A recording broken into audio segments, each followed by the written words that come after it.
আরে শোনেন শোনেন ভাই বোনেরা শোনেন দিয়া মন, 24শে জুলাইয়ের কথা করি যে বর্ণন। এক দশকের স্বৈরাচারের হইল যে পতন, যার উসিলায় মুক্তি পাইল বাংলার জনগণ। আরে যার উসিলায় মুক্তি পাইল বাংলার জনগণ। বিপ্লবের শুরু হইল কোটা আন্দোলনে, এই আন্দোলন আগে হয়েছে 18 সনে।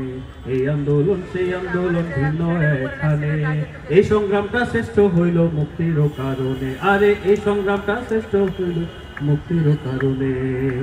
আন্দোলন শুরু হইলে ছাত্রলীগ দেয় বাধা, মারপিটেতে করতে চায় সবকিছু সমাধা। এইটা তাদের পুরানার পুরানা এক ধাঁধা, এইবার এটা কাজ করলো না হইয়া গেল গাধা। আরে এইবার এটা কাজ করলো না হইয়া গেল গাধা। ঢাবিতে হামলা করলো শিক্ষার্থীদের, পেছন থেকে হেলমেট লইয়া আসলো রাতেরে।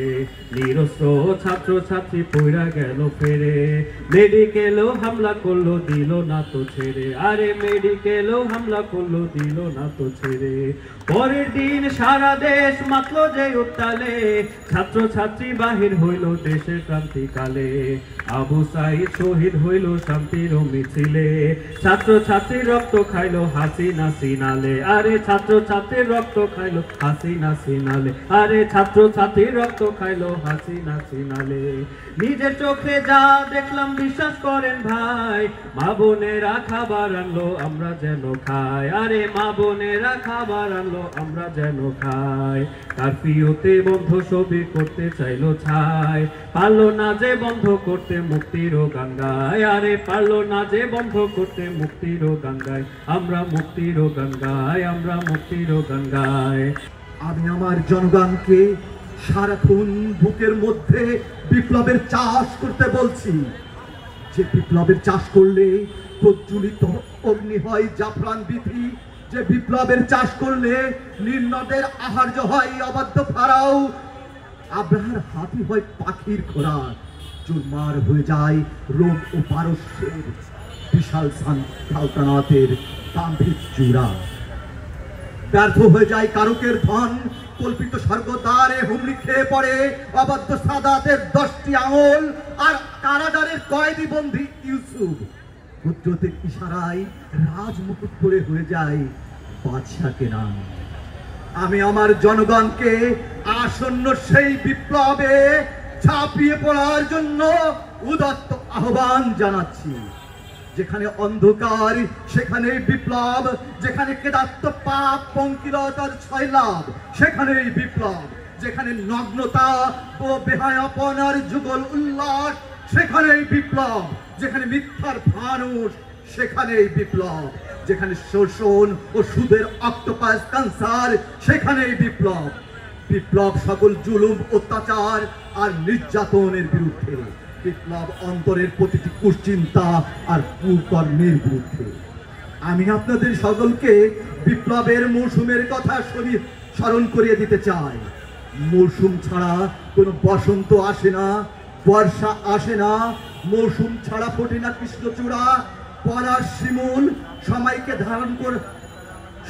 ধারণ করতে না পারলে গর্ভবতী হয় না কোনো রমণী, ফলবতী হয় না সবুজ ধানের শীষ, সিম আর মটর দানা।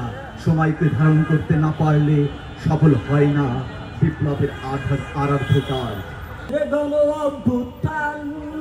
তুমি একাই প্রশাসনের গাড়ি অবরোধ করা বীর, ছাড় দাওনি কোনো একটি প্রান্ত বাতির। তুমি 24শে প্রাণ বিলিয়ে দেয়া সেই রুমানা, আরো রয়েছে কত নাম অজানা, জাতি তোমাদের আদৌ ভুলবে না। তুমি সামনের কাতারে নেতৃত্ব দেয়া সেই নুসরাত, আটক হয়েছ তবু শত্রুদের সাথে করনি কোনো আঘাত। তুমি ঢাবির সেই রক্তাক্ত তন্নি, তোমার রক্তে জেগে উঠেছিল এই অবনী। তুমি ঢাবির সেই শিক্ষিকা লুৎফা, সমন্বয়কদের মুক্ত করেছ থেকে সেই হায়না। তুমি সন্তানের বুকে সাহস জোগানো সেই সাহসী মা, তোমার সাহসের প্রতীক আমার বোন মেহেরুন্নেসা। তুমি নির্ভীক সেই বুয়েটিয়ান, বিজয় পরবর্তীতেও রয়েছে তোমার অবদান। দেশের প্রয়োজনে রাজপথে করেছ আবার আগমন। তুমি ইডেন কলেজের সেই দুর্বার শিক্ষার্থী, ছাত্রলীগকে তাড়িয়েছ ইডেন থেকে বেরোবি। তুমি ঢাবি প্রাঙ্গণের সেই বিজেতা আর্টিস্ট, বিজয়ের দিনে মুখে মুখে ফুটিয়ে তুলেছ বিজয়ের প্রতীক। তুমি সন্তান হারানো সেই শোকার্ত মা, সন্তান হারিয়েও রাজপথ থেকে সরাওনি নিজের গা। লেগেছে রে লেগেছে, রক্তে আগুন লেগেছে, জেগেছে রে জেগেছে, ছাত্র সমাজ জেগেছে। সেই ছেলেটির হাতে ধরা ছিল পতাকার দণ্ড, আর বুক ভরা ছিল অদম্য সাহস। সারা বাংলার মানচিত্রকে পিছনে রেখে সিনা টান করে দুহাত দুদিকে প্রসারিত করে দাঁড়িয়েছিল সে জুলুমের বন্দুকের নলের প্রতি। সে বলতে চেয়েছিল, যদি আমাদের চাকরি না দিতে পারো, ক্ষুধা নিবারণের অন্ন না দিতে পারো, তবে শাসক তোমার বুলেট দাও, খিনকি দিয়ে ছুটুক রক্ত সাত আসমানের প্রতি। এ রক্ত এক হতদরিদ্র বাংলাদেশীর, কোনো রাজাকারের নাতিপুতির নয়। শাসক তোমরা দেখে নাও। শত শত বুলেট ছুটে এলো, ঝাঁঝরা করে দিল তার সিনা। বুক পেট তলপেটের ফুটোগুলো থেকে ঠিকরে পড়ল চোখ ধাঁধানো সূর্য কিরণ। বড় বড় নেতাদের বড় বড় পদকে ভূষিত হতে হবে, রাষ্ট্রীয় মর্যাদা পেতে হবে, প্রশংসায় ভেসে যেতে হবে সকলের। অথচ আমি হাতে নিয়েছি অস্ত্রের চেয়ে ধারালো, গ্রেনেডের চেয়ে শক্তিশালী, মুক্তিকামী জনতার হৃদয়ের স্পন্দন সত্যের কলম, যার উত্তাপে ঝলসে যায় স্বৈরাচারী অত্যাচারী শাসকের অস্তিত্ব। রক্তের মাঝে জ্বলে ওঠে বিদ্রোহী চেতনা।